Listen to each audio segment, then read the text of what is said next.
Did you know that the Oregon state flower is actually really killer medicine? It's called Oregon Grape, and it works wonders for helping with your digestive processes, clearing out skin, and really improving the health of your liver, and so much more. And it grows in abundance in our beautiful Pacific Northwest forest. Check out the video here. I'm going to show you exactly how to identify Oregon Grape and even how you can harvest it in a sustainable and ethical fashion. And if you're into this kind of stuff, be sure to subscribe below because we got a lot more videos about plant medicine and forest medicine. Hey, so today I want to share with you the Oregon state flower. We're going to check out Oregon Grape, and it's a really amazing plant.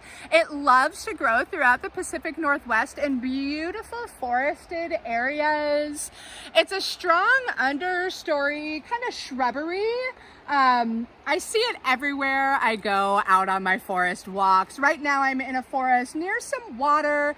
I have a lot of western red cedar, a lot of Doug fir, a lot of hemlocks, some cottonwoods, and some maples around me, and tons of Oregon grape.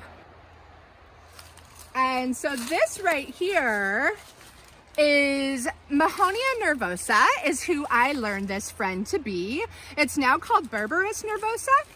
It gets to be maybe around 3 feet in height.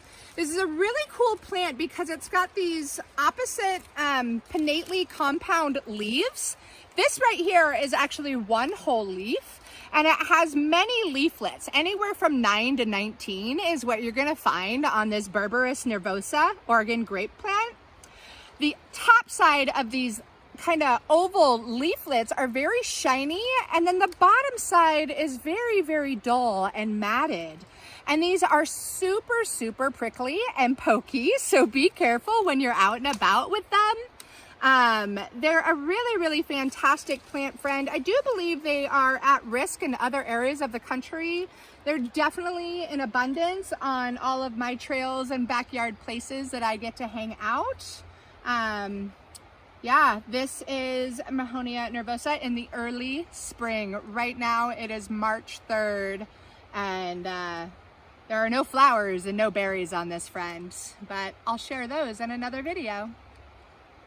If you love learning about this stuff as much as I do, you should definitely hit the subscribe button below. And be sure to check out our Facebook group, The Herbalist Path, tune into our podcast, and join our Wild and Crafty membership, where you're going to learn all about sustainable harvesting, wild crafting, and herbal medicine making, and so much more. Don't forget, subscribe.